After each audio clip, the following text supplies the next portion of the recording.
Mr. President, what's your opinion on receiving the 19 and 16s?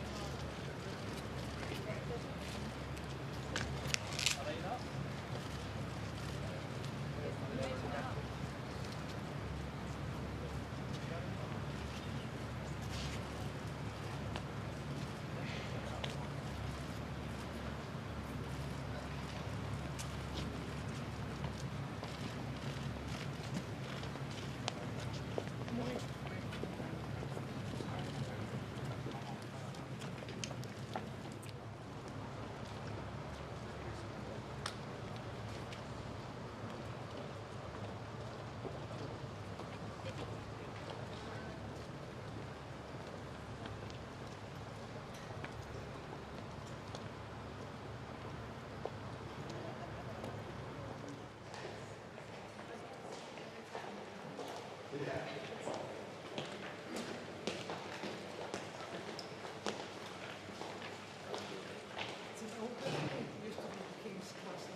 Been in the F-16 twice, maybe that's one of those.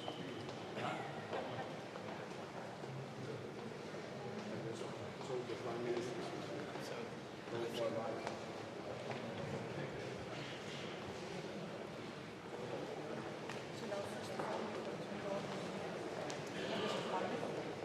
And they are almost...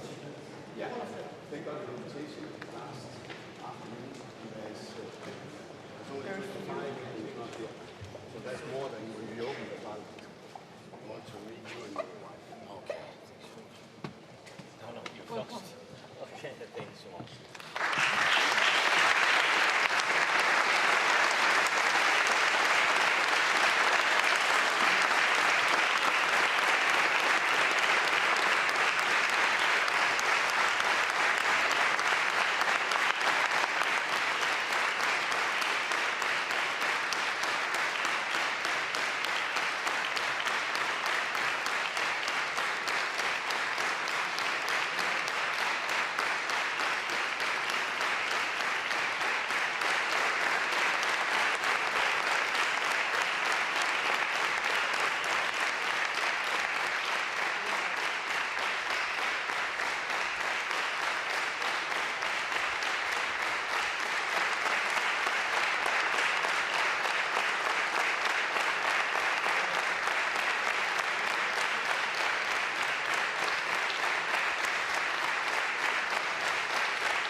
Dear Mr. President, distinguished guests, I'm delighted to welcome you all to the Danish Parliament.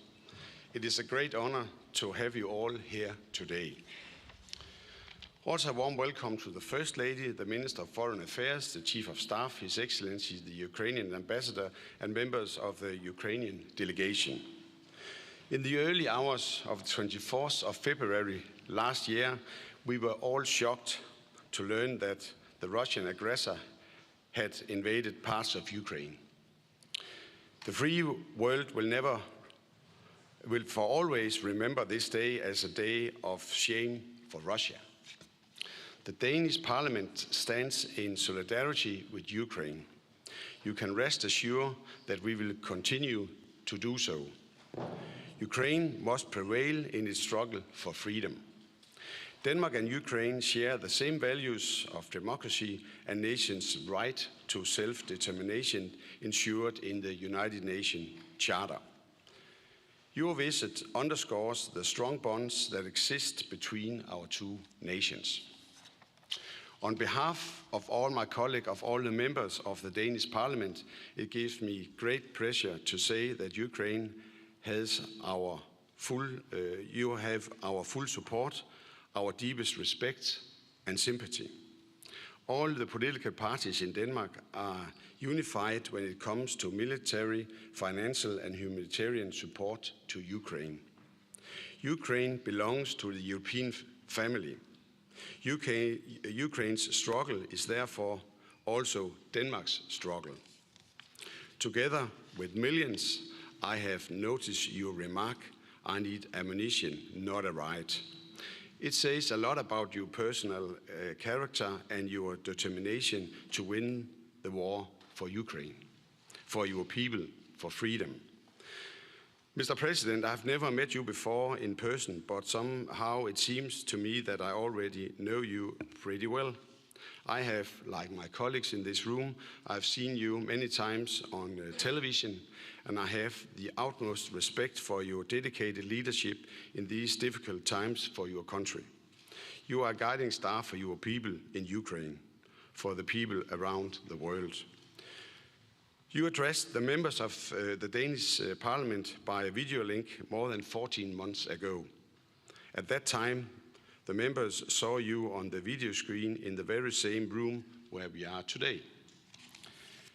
Now we have the pleasure to meet you in real life, and it's a great privilege. We are eager to learn more about the current situation in Ukraine.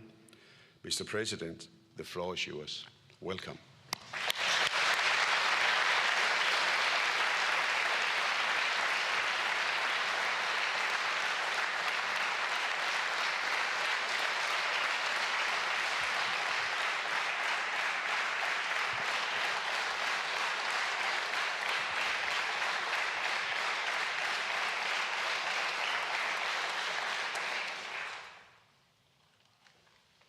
Thank you so much.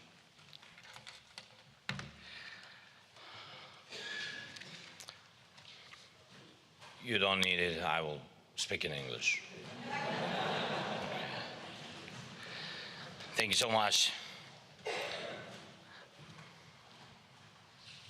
Mr. Speaker, Madam Prime Minister, Madam, dear members of Folketing and government diplomats, everyone who is here today, and of course journalists, those who make possible that one nation, great nation, here in very concrete moment, very important moment, the soul of another. Dear people of Denmark, today I'm here to say, and I'm with my wife, with my team, we're here to say thank you personally. Thank all of you for helping us in our fight, difficult fight for freedom, for helping us in this war which Russia brought to our land, and which it wants so much, still wants to throw in the homes of other nations, and I'm sure you can see that. Now, Russian evil strikes with pain and death at Ukrainian cities and villages, but they openly say that Ukraine is not enough. Later, after our country, they want to carry this suffering further to Europe and to the world. And I'm sure you hear it from Moscow. All of Russia's neighbors are under threat if Ukraine does not prevail. International law will not be resuscitated. Democracies of the world, each of them can become a target, either for missiles or for mercenaries or for destabilization, and I'm sure you can feel it. But Ukraine will prevail. And I want you to see it, hear it, feel it. Ukraine will prevail. And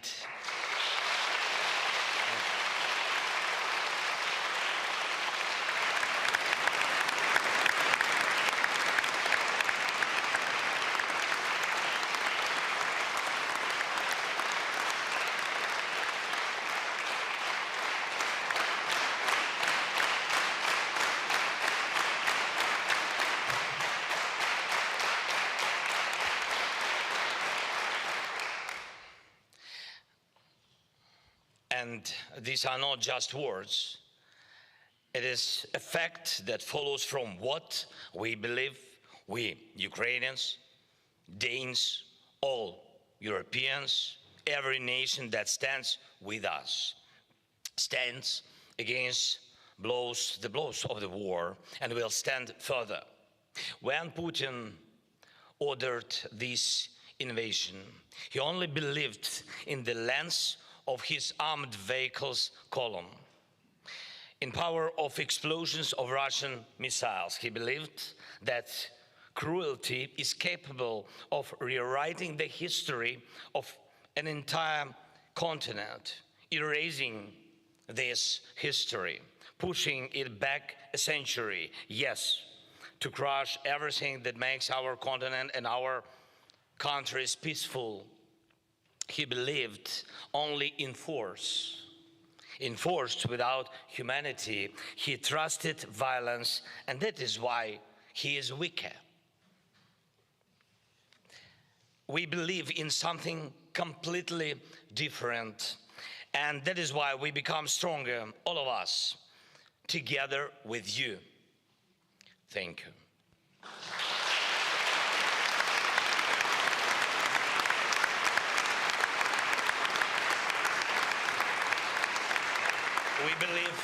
We believe in human solidarity, and in fact, it allows us to destroy any column of any equipment of any occupier. Because when you have people on your side, right side, when humanity is a value for you, and when your values match the values of other nations, you will definitely find all the necessary weapons to defend yourself, how we defend ourselves, in particular with your help. And I thank you, really thank you from all the Ukrainians, from all of us. Thank you, Denmark, for your solidarity. Thank you for your help, all the help provided to Ukraine. Thank you for harpoons, Russians afraid. Thank you.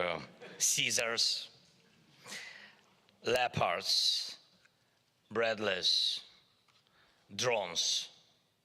Yes, they're afraid drones.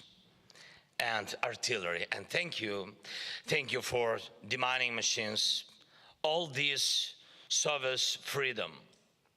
Service in this very moment, service to protect people's lives, life. This is what we believe in. When you defend people's right to life, you are joined by others who value life, and this makes you together invincible. And I thank you, Denmark, for helping Ukraine to become invincible. That is for you. Thank you so much.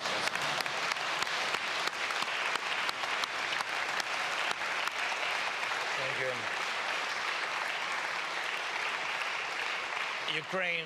Ukraine is moving from javelins and stingers to Patriots and F-16s. F-16s, thank you very much.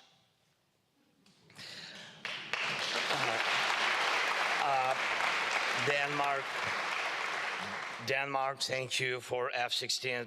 There was a time when they said that this would never happen, and when they said we shouldn't fight, and when they didn't believe in us, didn't believe in you, didn't believe in people, and said that it was easier to freeze and desire to live, the desire to live. But humanity turned into solidarity. Solidarity turned into leadership, in particular your leadership, Denmark.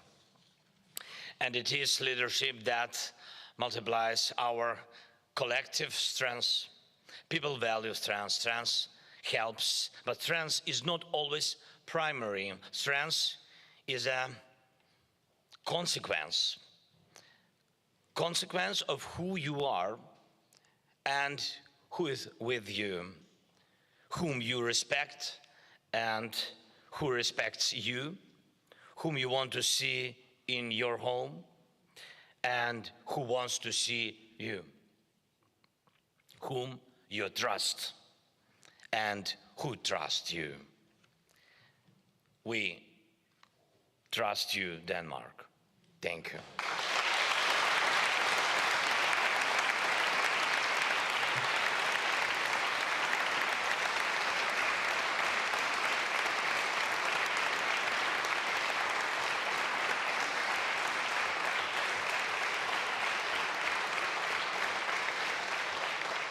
Full-scale Russian evil is retreating now under the blows of those whom Russia has always only despised, and despising was wrong. But people are not being wrong now when they despise it, such Russia, which spreads evil, which does not even distinguish between whom to kill today, child or soldier, which wants to change the law with violence, which went against us, which went against all of us, and to which we together give one answer: we will prevail. Ladies and gentlemen, dear people of Denmark, Ukraine believed in you when this evil invasion began, and I thank you for trusting us. When I addressed you online for the first time from Kiev in March 2022, and when no one could yet say what would happen next, my address was based on confidence in you. And I asked for leadership, and you are the leaders. And I asked for support in overcoming this disaster brought by the war, and you support Ukraine with everything that is needed. And I addressed you saying that we need to think not only about war. We know there will be peace. We know it, and we know we can get back to normal life, what we liked and what we loved. And I'm grateful to you for the fact that you are already helping Ukraine with reconstruction. Thank you so much, Meta. And in particular to our city Mykolaiv, over which Denmark took patronage. You will deliver on your promise. Thank you so much. Thank you very much. Thank you. Thank you.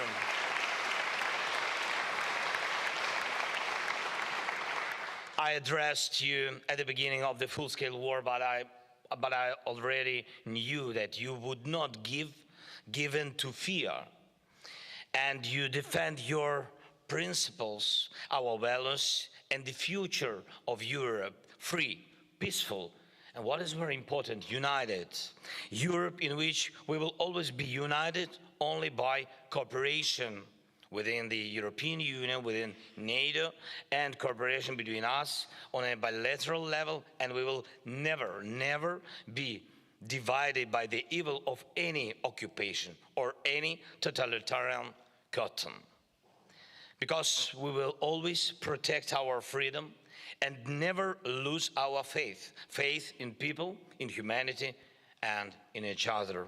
We will always help each other to prevail, no matter what happens. And let this be another of our Copenhagen criteria, the criteria of those who win.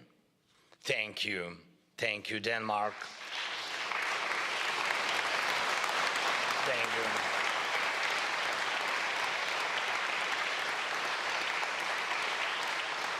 Thank you, Denmark. Thanks to your great people, almost our relatives. Oh, thank you for our refugees. Thank you that you so warmly host them like a family. Thank you so much. Thank you, Mr. Speaker, dear members of Folketing, Prime Minister Mette. Thank you so much. ladies and gentlemen, dear journalists, thank you very much. Slava Ukraini!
So,